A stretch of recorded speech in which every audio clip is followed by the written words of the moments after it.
시장 지금 조정이 좀 들어오고 있어요. 그렇죠.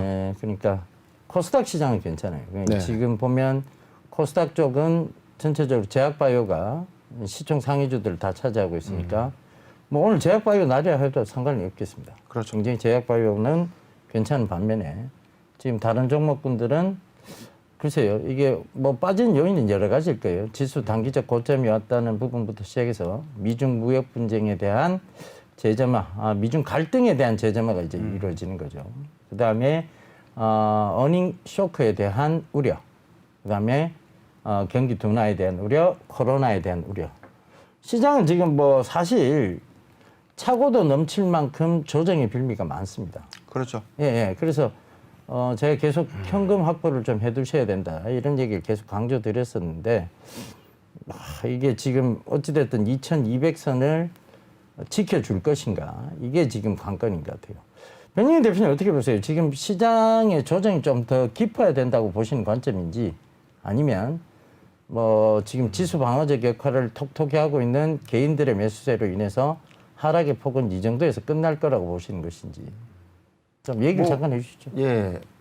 어제도 좀 말씀드렸는데 예. 당분간은 이런 좀 지루한 장세가 좀 지속될 것이다. 예. 저는 그렇게 보고 있거든요. 이유는 이 계속 이제 제약 바이오주에서 다시 이제 뭐 그린 뉴딜 관련주, 예. 거기서 다시 뭐 반도체 장비주, 통신주 이런 순환에서 계속 돌다가 예. 어느 흐름 이제 저희가 이제 반기를 좀 주목해야 된다라고 예. 말씀을 드렸는데 8월 14일 기점으로 한 실적.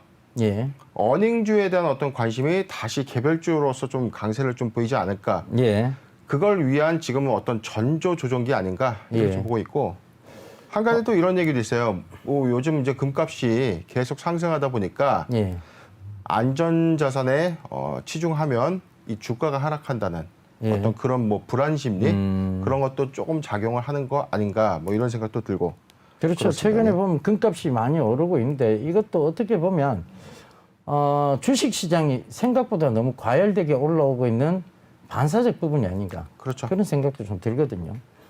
오늘 이제 가장 강한 섹터를 꼽으라면 단연 뭐 진단키트 쪽입니다. 뭐 랩지노믹스, 시젠, 수젠텍, EDGC. EDGC는 저희가 또 한번 다뤘었잖아요. 루마 진실 시장에서. 이 진단키트 쪽이 어닝 서프라이즈는 확실해요. 그렇죠. 뭐 그렇게 보일 수밖에 없고. 어제 뭐 오상자이엘 같은 경우도 어제 이제 상한가 기록을 했는데 예.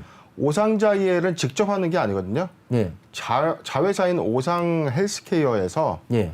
2분기 깜짝 실적, 연결 실적으로 이제 잠정 실적 예. 1,400억 매출했습니다. 예. 거기에 이익률이 700억 가까이 되면서 뭐 소위 뭐 어닝이죠. 근데 이건 미확정이란 말이에요. 예. 아직 반기 검토 보고서가 제출되지 않았다. 이런 관점에서 하면 뭐 우리가 8월 14일 전후로 한 번 좀 더 상승할 수 있는 여력이 좀 있지 않을까 이렇게 보고 있고. 랩지노믹스가 지금 가격 제한법까지 올랐어요. 네네. 예. 이거 뭐 어닝 서프라이즈는 명확하지만 실제 이제 8월 반기 보고서 때 그렇죠. 이게 실제 실적이 나오면 이게 재료 소멸이 될 것 같아요. 그때까지는 조금 기대감으로 계속 올랐다가 조금 조정 들어왔다가 다시 올랐다가 반복할 수 있을 것 같은데.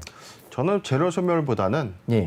우리가 이 실적주들 보면 예. 특히 이제 반기 검토 보고서나 이제 사업 보고서 그럼 당일 제출일의 실적까지는 대체적으로 상승하고 예. 그 다음 날부터는 좀 지속적인 어떤 하락 내지는 조정이 좀 길었는데 지금 일부러 공정 공시를 좀 안 하는 업체도 많다는 거죠. 그렇죠. 뭐 몇몇 지금 뭐 진단키트 관련 종목들이 지금 실적이 가실적 안 나오는 업체들이 많습니다. 예. 그러니까 일부에 한해서 지금 좀 오픈이 된 건데 예.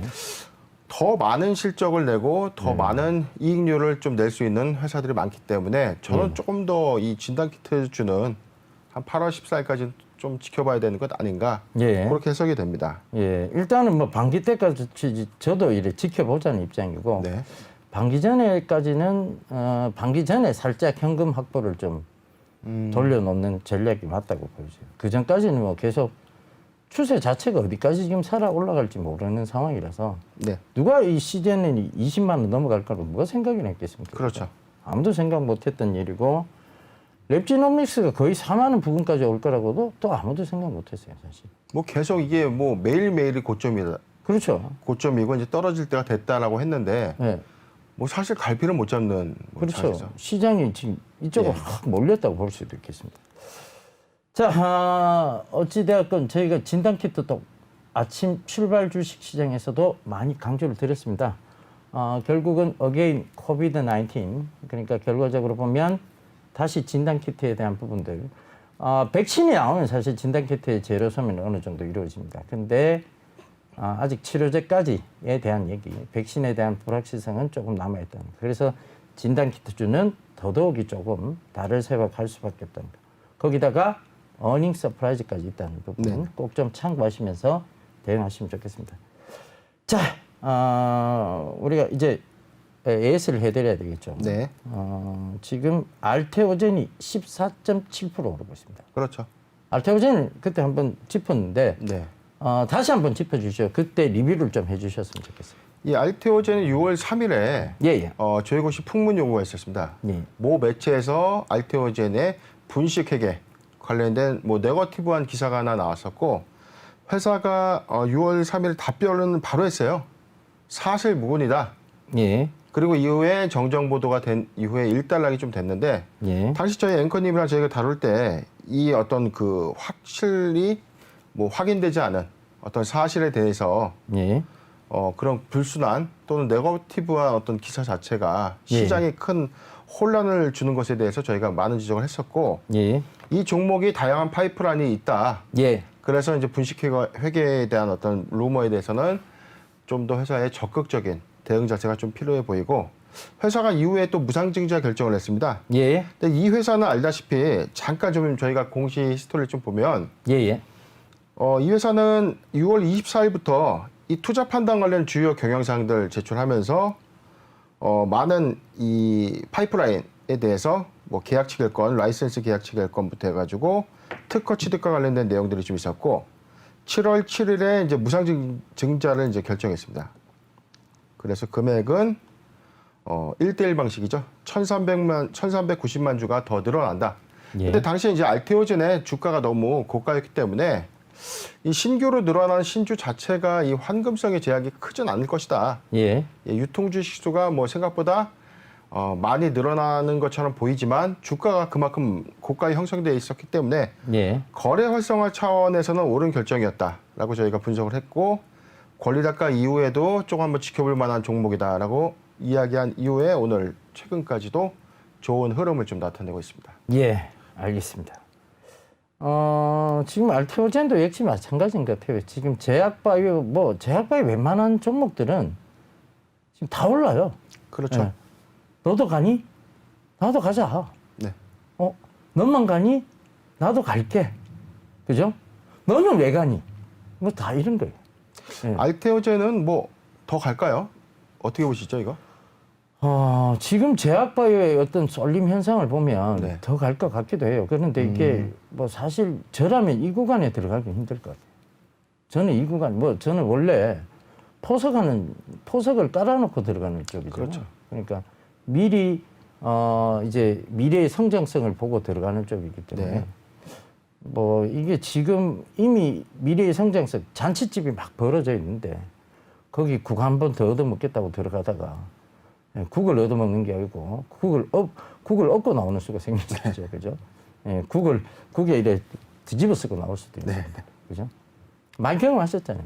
국 뒤집어 쓰고 나온 거. 그죠? 네, 뭐 잔치집은 많이 갔습니다.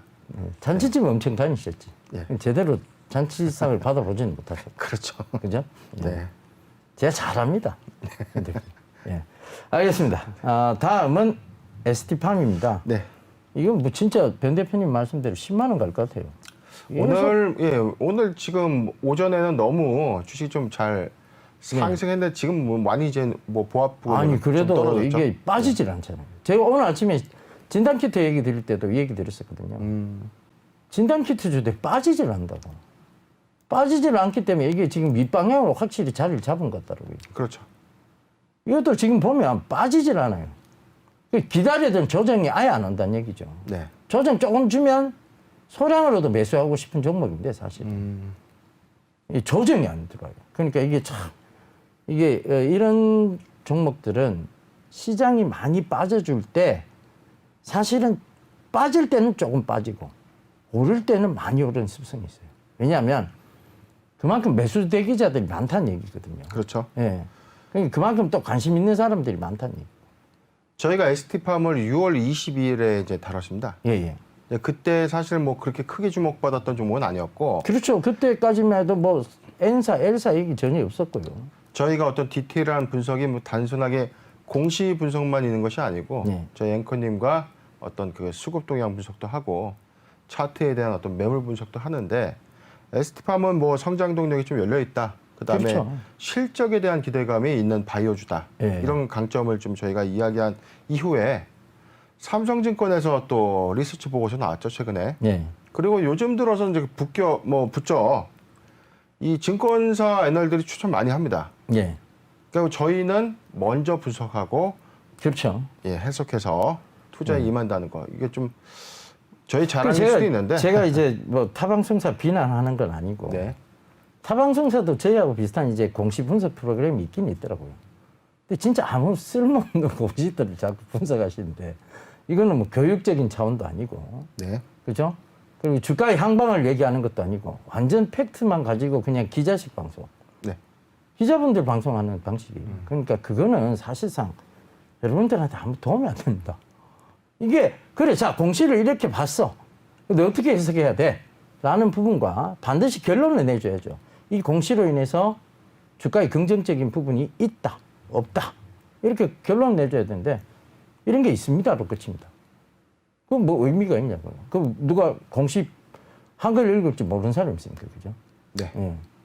그러니까 우리 변영인 대표님처럼 한글만 읽어드리는 게 아니고 이 한글에 대한 숨겨진 뜻, 그죠? 그런 것들을 살펴드리는 게 맞다는 겁니다. 아주 잘하고 계세요. 너무 못 띄워주신 거 아닙니까? 예. 원래 또 있잖아요. 예. 고맙습니다. 예. 항상 날아다니시면서 뭐, 예. 띄워준다고 들어. 알겠습니다. 네. 다음은, 올리패스입니다. 그렇죠. 올리패스 이것도 변영인 대표님이 굉장히 잘 짚어오신 종목 중에 하나. 같은 맥락입니다. 예. 우리가 이제 단순하게 회사의 어떤 단일 판매 공급 계약 내지는 임상시험 신청이 있다고 하더라도 예. 모든 종목이 다 반드시 상승하거나 하락을 의미하는 건 아닙니다. 저희가 항상 이제 검토하는 어떤 방식의 차이는 물론 있는데 공시를 저희가 나름대로 해석해서 어떤 특정 공시가 어떤 수급 동향과 이렇게 좀 맞았을 경우 이때 시너지가 좀 나는 거거든요. 그렇죠. 올리패스 같은 경우도 이제 작년 상장한 이후에 올해 초에 이제 코로나19 사태로 인해서 주가가 이제 급하게 하락하면서 좀 조정이 올해 초에는 좀 있었고 예. 그러면서 이제 호주의 비마약성 진통제 임상시험 신청 및 승인 이 외에는 현재 어떤 뭐 사실도 없어요. 결과에 대한 내용도 없고 임상에 대한 어떤 진행 경과 데이터도 없습니다. 예. 그런데 주가가 계속 이제 뭐 전저점 계속 높여서 가고 있어요. 그렇죠. 그러니까 이유는 뭐냐? 이 회사는 비상장 회사 때부터 갖고 있던 강점, 예. 비마약성 진통제의 시판 이거에 이제 관심을 가질 때다. 예. 이런 수급 동향으로 저희가 좀 인식을 하고 있는 거고, 물론 조정시 매수 관점을 저희가 항상 이 추천을 좀 드렸지만 올리패스는 그래도 성장성이 좀 있다. 이제 임상이에요. 임상 1상일 신청해서 승인됐다. 그럼 예. 어떤 결과치가 3분기 내지 4분기에는 답이 나올 것이다. 예. 예, 그 내용이 좋으면 좋을수록 주가는 우상향하지 않을까. 그런 관점에서 저희가 해석을 해드렸습니다. 예. 비마약성 진통제에 대한 시장 확대 그리고 올리패스가 임상 성공에 대한 기대감. 물론 뭐 임상이라는 것이 반드시 성공한다는 보장은 없습니다. 하지만 그런 기대감이 시장에서 계속 작용을 하고 있고 그런 기대감이 이어지는 한 주가도 긍정적일 수밖에 없습니다. 결국은 달리는 말, 이 달리는 말에 채찍이 가해지면 더 심차게 달리는 법이죠. 약간 그런 관점에서 이 ST팜과 올리패스는 봐주시면 굉장히 괜찮은 이제 분석일 것 같습니다. 자, 이렇게 좀 정리를 해드리고요. 자, 마지막은 디자인입니다. 그렇죠. 예. 디자인이 뭐 오늘 굉장히 잘 오르고 거의 9% 오늘 뭐 신고가죠. 15,000원을 돌파하고 예. 좀 내려왔는데 예. 뭐 디자인은 앵커님도 잘 아시는 종목이기 때문에 한 번 더 그렇죠. 디자인 우리가 이거 사실은 디자인에서 자금 요청이 있어서 우리가 한번 이제 자금을 이제 기관을 통해서 이제 CB를 연결시켜주는 그렇죠. 주소는 네, 한번 주선을 좀 네. 드렸던 그런 종목입니다. 그죠? 그때까지만 해도 회사 또 괜찮았어요. 굉장히. 지금도 뭐 회사 괜찮지만. 그죠? 그 얘기 계속해 주시죠. 예, 디자인은 뭐 신규 사업인 마스크 제조, 예. 기기 장치를 이제 샀습니다. 예, 예. 샀고 이 양수 이후에 신규 실적이 있었죠. 7월 15일자인데요. 잠깐만 좀 볼게요. 회사가 최근 매출액 대비 뭐 한 2배 이상 가까운 227억의 마스크 공급 계약을 체결했습니다. 이 내용 이후에 지금까지 계속 상승인데 저희가 전환 청구 물량이 있기 때문에 전환 청구 행사가 지속되기 때문에 이게 전환 청구 행사의 물량이 나오는 시점 예. 조정 시 한 번 더 매수를 해주면 단기적 접근 방법에서는 좀 좋다 설명드린 이후에 주가 계속 이제 상승을 하고 있는데 예, 예. 사실 뭐 상승을 한 요인 자체가 이게 공시적 분석 이외에 시가총액이 작습니다. 예. 시총이 작고 유통 주식수가 작은데 거기다 실제 이 대주주가 갖고 있는 묶여 있는 주식이죠. 그러니까 실유동이 우리가 그 주가 대비하니까 한 300억이 채 안 되거든요. 예. 전체 이 회전되는 금액이. 예. 그래서 적은 거래량임에도 불구하고 주가 상승이 조금 강하게 나타내는 흐름이다 이렇게 말씀드렸고 이 디자인은 이제 뭐 조정 관점으로 봐야 될까요? 아니면 좀 설명 한번 해주시죠. 지금 디자인 자체의 어떤 뭐 기대감 그러니까 이게 결국은 이제 저는 이 마스크에 대한 부분도 결국은 이제 지금 이제 이 CB 그러니까 만기 담보부 사채 네. 이 CB에 대한 부분을 염두에 좀 더 봐야 될 것 같다. 그런데 아직 전환 청구가 이루어지진 않았죠. 지금 2회차 물량까지 있었고 지금 예. 미전환 물량은 있습니다. 현재 미전환 있는데. 물량이 어느 정도 되죠? 예, 금액이 잠시만 제가 좀 공시를 좀 볼게요. 예, 예. 7월 10일에 이제 전환 청구가 있었습니다. 예, 예. 23억 정도가 좀 남아 있죠. 23억 정도가 남아있고. 큰 금액은 아닙니다. 예, 예. 그럼 뭐 이거는 언제든지 전환이 가능하다. 시장 영향에 뭐 얼마만큼의 영향이 있겠느냐 이렇게 생각할 수 있는데 예. 저는 좀 생각이 다른 게 예. 이제 일부를 차익 실현해서 예. 보유 관점에 두시고 3분기, 4분기에 이 마스크 사업이 실적으로 반영되는 그 시점에 한 번 더 재매수를 하는 것이 어떤가. 저도 생각 비슷해요. 네. 그러니까 이게 뭐냐면 제가 왜 전환사채 물량에 대해서 여쭤봤느냐면 전환사채 물량이 많이 남아있다는 것은 결국은 주가가 굉장히 좋아야 된다는 뭐 약간의 어떤 당위성적 개념이 있습니다. 그렇죠. 그래야 회사는 돈으로 상환, 즉 빚을 돈으로 상환하는 일이 안 생기는 거죠. 네. 빚을 돈으로 상환하게 되면 회사는 좋지 않습니다. 결국은 이게 주식으로 전환되어서 물론 주주가치의 희석은 약간 있을 수 있습니다. 그렇죠. 그렇지만 회사가 그 자금이 더 확보되어서 회사가 더 좋아질 일이라면 이걸 반드시 또 주주가치 희석으로만 볼 일도 아니란 얘기죠. 맞습니다. 그 관점에서 본다면 만약에 전환 물량이 많이 남아있다면 주식이 조금 더 갈 거라고 판단을 했던 부분이고 지금 변영희 대표님께서 많은 물량을 안 힘들다라고 힌트를 주신 것은 결과적으로 지금부터 여기서 주가가 확 업해서 퀀텀업이 될 것이다라는 부분은 아니다라는 것을 의미하는 거죠. 그렇죠. 예, 그래서 일부라도 차익을 하시라고 얘기 드리는 거는 저하고 생각이 똑같습니다. 저도 역시 이 정도 구간에서 전환 물량이 이 정도 남아 있다면 차익을 할 거라고 보여집니다. 그래서 뭐 그렇다고 해서 지금 전환 물량이 남아 있는 상태에서 주가가 확 빠져주지는 않을 거예요. 지지는 좀 될 것 그렇죠. 같습니다. 지지는 예. 좀 될 것 같아요. 지지는 될 것 같은데 그렇죠. 크게 의미가 없이 횡보가 이어질 수 있는 구간이다는 네. 거죠. 그걸 참고해 보시는 얘기입니다. 아시겠죠? 자, AS는 여기까지입니다. 저희는 잠시 쉬었다가 다시 돌아오겠습니다. 제주항공이 이스타항공 인수를 포기한 것 같아요. 그렇죠. 예. 네. 지금 이 부분이 제주항공이 과연 악재일까 호재일까 네. 공시를 좀 살펴보면서 네. 얘기 이어가도록 하겠습니다. 공시 한번 분석해 주시죠. 예, 먼저 공시를 한번 보겠습니다. 예. 7월 23일 이제 오늘자입니다. 예. 오늘 아침에 따끈따끈하게 이제 올라온 정정 공시인데요. 예. 회사가 작년 최초 공시를 잠깐 볼게요. 예. 이 회사가 최초 6월 죄송합니다. 예. 잠깐 화면을 띄워주시죠. 저희가 네네. 같이 일어서서 좀 보면 좋을 것 같아요. 이 부분은. 예, 이 회사 3월 2일 날 예. 결의한 사항입니다. 이 이스타항공의 인수. 이 내용을 잠깐 볼게요. 예. 취득 주식이 497만 천주. 예.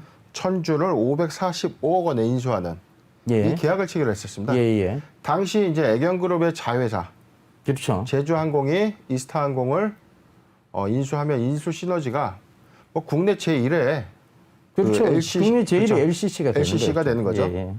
그래서 좀 시장에서 이제 항공업계에 뭐 공룡이 탄생했다. 예. 그런 뭐 LCC 주목을 업계에 그렇죠. 공룡이 탄생했다는 얘기. 주목을 받았는데 이 갑자기 이제 올해 초에 예. 코로나19가 이제 터진 거죠. 예. 사실 뭐 이게 예견은 좀 됐었던 겁니다. 예. 항공업계에서 좀 계셨던 분들은 예. 아실 거예요. 이게 심지어 이런 얘기가 있습니다. 현대산업개발에서 아시아나 인수를 또 포기할 것이다. 예. 이런 루머도 있죠. 예. 예, 이게 뭐냐면 업황입니다. 업황이 너무 안 업황이 이 좋으니까. 당시에는 작년은 좋았죠. 예, 작년 좋았죠. 한일 무역 분쟁이 있었다고 하더라도 예. 그래도 노선에 대한 어떤 LCC는 저가 운임, 박리담회예요. 예. 많이 태우고 내리면은 예. 돈이 남는 겁니다. 예. 이 회전율이라는 거예요. 근데 이게 아이러니한 게 저는 이 제주항공에서 이스타항공의 어떤 그 계약 관계를 교묘하게 해서 이제 꼬투리, 예. 계약 해지에 좀 빌미를 좀 잡았던 것 아니냐. 예. 사실 뭐 제주항공 입장에서는 이 해지가 조금 뭐 옳은 결정이라고 좀 보고 있어요. 그 주주들 입장에서는. 주주들 입장에서는 옳은 결정인데 사실 이 임금 문제에 대한 부분 갖고 네 책임이다, 내 책임이다. 이런 부분은 사실 그럼 그 전에 얘기를 안 했겠냐고요. 구두상 합의는 했겠죠, 사실. 그렇죠. 근데 그걸 마치 구두상 합의가 없었다는 듯한 태도는 사실 이게 제주항공의 약간 꼼수가 아니냐. 그렇게 보여지거든요. 정확하게는 뭐 맞는 말씀이십니다. 이게 예. 계약 해지의 빌미죠. 예. 그러니까 우리가 관계를 끊고 싶을 때도 네. 보통 빌미를 잡잖아요. 그러니까 우리가 만약 이렇게 되게 친하게 지내요. 빌미를 잡아요. 넌 얼굴이 너무 동그래. 네. 이래갖고 이제 헤어지려고 하는 거죠. 예. 그러니까. 아니, 저 절대 뭐 얼굴이 동그랗다고 디스하는 거 아니에요. 아시죠? 그죠? 네. 예, 저는 변영희 대표님을 사랑합니다. 예. 오늘 근데 헤어스타일 잘 어울리신 것 같습니다. 예. 어찌됐든 제주항공이 이스타항공을 조금 인수하기 전에 이미 얘기는 있었겠지만 이제 계약 해지라든가 계약 해제에 대한 부분 이런 부분들에게서는 위약이 안 되려 그러면 결국 이제 해지 사유가 있어야 되거든요. 이런 부분을 꼬투리 잡은 것 같아요. 그런데 이걸 이제 해석을 좀 해봐야 될 것 같습니다. 어찌됐건 인수를 지금 안 하는 쪽으로 이제 결론이 난 것 같아요. 이게 아마 법정 공방은 있을 겁니다. 이게 여기 정정서에 보면 예. 진술 보장의 중요한 위반 미시정. 예. 그러니까 시정 요구를 했는데 시정하지 않았다는 뭐 빌미예요. 예. 이게 비꼬 와서 들리면 이제 소위 뭐 꼬투리죠. 네. 계약 해지에 빌미를 잡았다라는 내용이고 이스타항공은 이제 반대로 이게 뭐 진짜 뭐 벼랑 끝이죠. 예. 최악의 이제 이 상황인데 예. 이제 거기서 어떤 법적인 어떤 반경 요소, 뭐 이미 지불한 계약금의 미반환, 뭐 관련된 소송은 좀 있을 것이다 예상은 되는데 혹 그 펜퍼시픽 항공에서 이 이스타 항공을 인수할 생각은 없으십니까? 그거는 좀 어렵지 않겠습니까? 예. 이게 필리핀 국적사가 예. 국내 그렇죠. 항공법에는 좀 적절치 않은 거다. 항공법에 저촉이 되네요, 그죠? 네. 역시 그 항공사 부사장으로서의 제대로 된 면모를 지금 보여주고 계십니다. 지금 힘드시죠? 예. 예, 뭐 사업은 저희 뭐 계약 해지 됐죠. 예. 네. 알겠습니다. 지금 이게 항공업계가 이렇게 될 일이라고는 아무도 생각을 못했어요. 그죠? 네. 항공업계 뭐 누가 이렇게 될 거라고 생각이나 했겠습니까? 그죠? 그 코로나 사태로 인해서 이렇게까지 어려워질 것이다라고도 아무도 생각 못했을 거예요. 예상 못했습니다. 예. 작년에 사실 한일 무역 분쟁, 예. 일본 노선이 죽었습니다, 소위. 예. 일본 노선이 축소가 된 정도가 아니라 거의 뜨지 못했죠. 예. 이 비행기가 동남아로 이제 쏠리면서 저가 출혈 경쟁이 됐습니다. 예, 운임의 원가가 있어요. 거의 원가 수준에 뭐 몇천 원 남는 수준입니다. 예.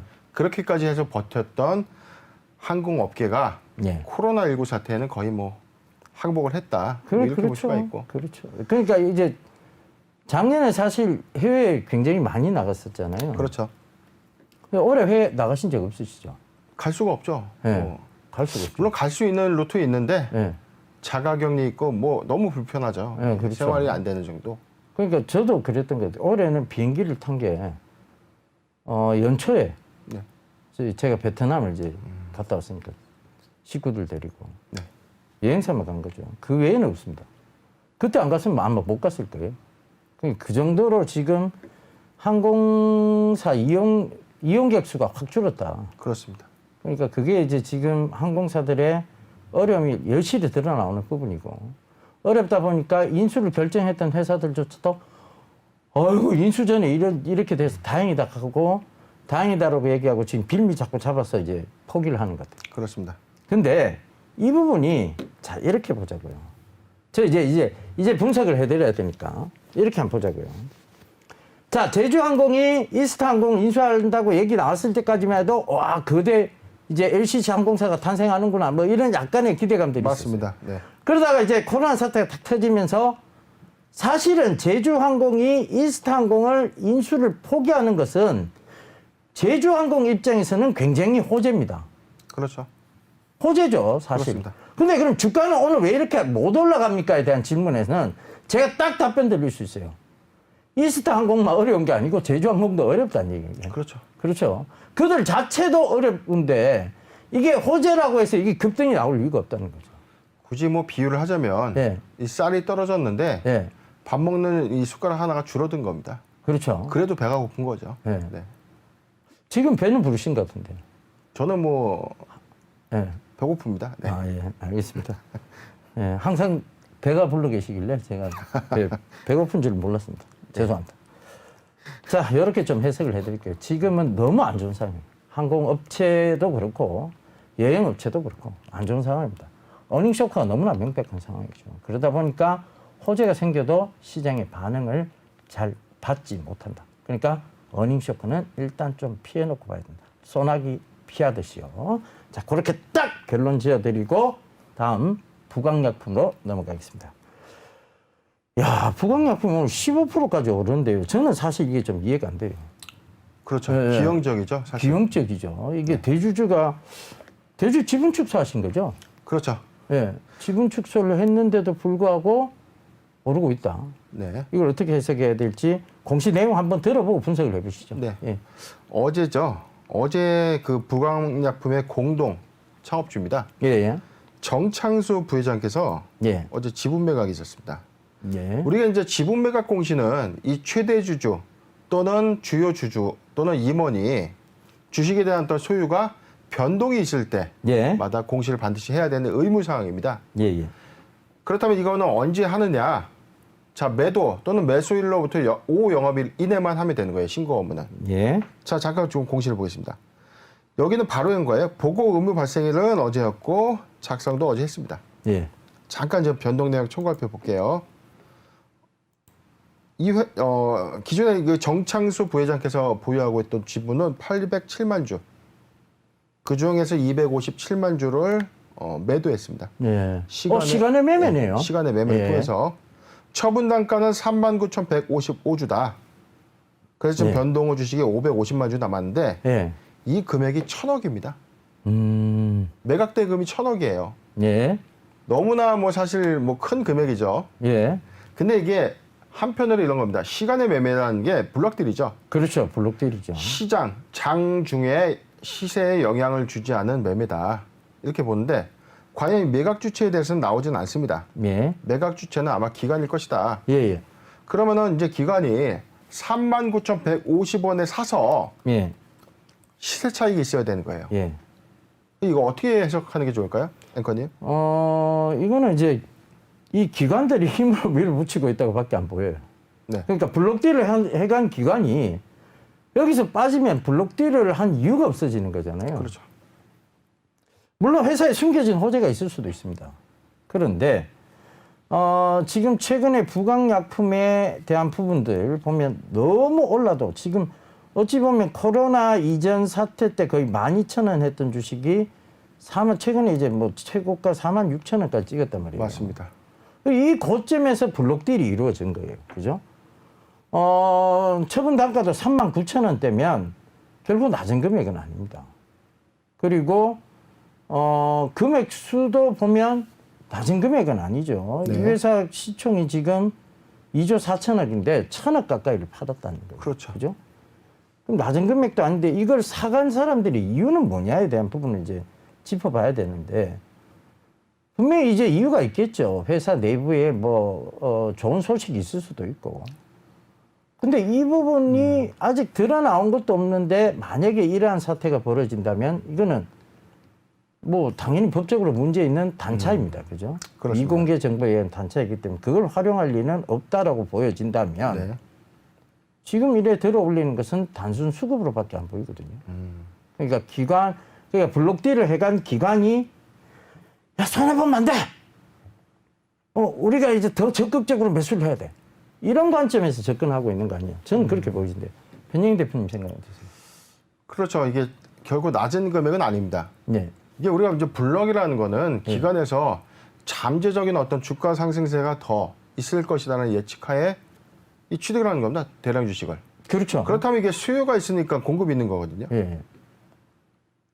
이게 수요자는 예. 이 가격에서 단 얼마라도 남아야 됩니다. 근데 예. 우리가 통상 뭐 한 1, 2% 벌자고 그렇죠. 100만 주, 그렇죠. 뭐그 1,000억 대량 매매 가까이 안 매수하죠. 합니다. 예, 대량 네네. 매매를 안 하죠. 지금 뭐 부강약품이 지금 시장에서 뭐 코로나19 치료제에 대한 CMO, 그러니까 원료 의약품 베이스 내지는 뭐 이 양산시설 요런 거에 이제 언급이 되면서 주가 이제 오르는 건데 네. 이 기대감이 좀 크게 작용하지 않았나 이렇게 보고 있고 이게 모르겠습니다. 이게 제가 이제 개인적인 관점에서는 저는 사실 이제 매수에 대한 관점보다는 좀 관망의 관점이 맞지 않나 그렇게 봐죠. 예, 이 물량이 이제 많고 적금을 떠나서. 예. 저도 그 관점이에요. 이 관망의 관점도 있고, 만약에 보유하신 분은 저는 매도의 관점도 생각을 좀 맞습니다. 해보고 있어요. 왜냐하면 약간 의도적인 부분이 없지 않아 보인다는 것이고, 대주주가 팔았어요. 그죠? 대주주가 매도를 했다. 이것은 사실상 주가로 봤을 때는 악재입니다. 그렇죠. 근데 이건 악재로 전혀 인식을 안 하고 오히려 주가가 오르고 있다?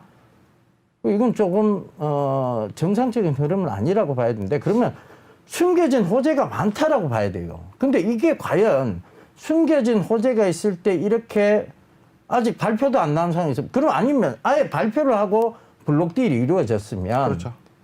이거는 의심해 볼 필요도 없어요. 그러니까 더 올라간다고 봐야 돼요. 그때는. 그죠? 미공개 정보 요건의 금증이 있기 때문에 예. 사전에 매각하지는 않습니다. 그렇죠. 사후에 매각하는 것도 좀 약간 문제가 있겠지만 예. 아마 제 생각에 어떤 새로운 내용보다는 그렇죠. 코로나19 이제 묻지마 투자식이죠. 그렇죠. 이거에 그러니까 대한 그 수요 부분은 더 부분이- 강하다고 보여지기 때문에 매수를 안 하는 게 맞고, 맞습니다. 예, 그리고 혹시나 들고 계신 분들은 매도의 관점으로 보셔야 된다. 그래서 이건 아니에요. 이건 아니다. 이렇게 딱 결론을 내드리도록 하겠습니다. 자, 다음은 상지카일룸입니다. 네. 상지카일룸 건설 회사죠. 네. 제가 사실 상지카일룸 이제 소개해드리는 건데 예, 이 종목 잠깐 이야기하기 전에 예, 지난 시간 저희가 소개해드렸던 스킨앤스킨을 한번 저희가 비교를 한번 해볼게요. 스킨앤스킨이 마스크 사업에 투자를 한다고 150억을 예, 선급금 결정을 했죠. 예, 그러니까 우리가 좀 생소했어요. 예. 뭐 유형자산을 사는 거면 취득이면 취득이고 지분 취득이면 취득이지 선급금은 또 뭐냐. 예, 뭐 역시나 이거에 대한 어떤 회계 리스크가 좀 존재한다라고 말씀드렸고 어제 보도자료가 나왔습니다. 예. 이 150억 원이 음. 가장되는 겁니다. 선급금으로 나갔지만 이게 옵티머스 자산운용의 펀드 환매용으로 자금이 쓰여졌다. 이게 지금 논란이 돼서 그게 횡령 배임이 됐던 겁니다. 그렇죠. 네.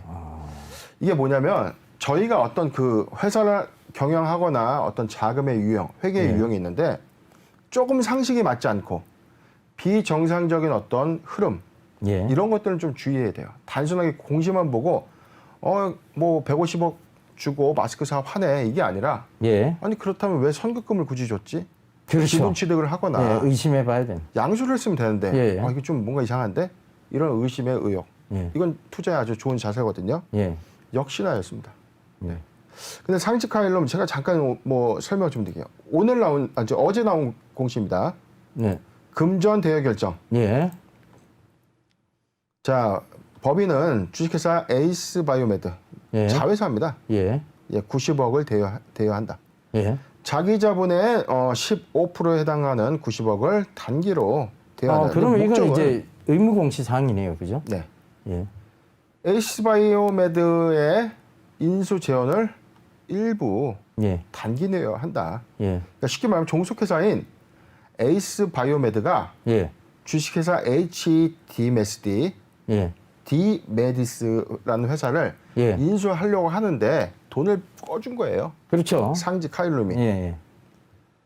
조금 저는 이 부분에 대한 이 금전 대여 결정에 대한 의혹을 좀 저는 제기하고 싶은 거예요. 이게 뭐냐면 그 전에 제가 먼저 좀 얘기해요. 네.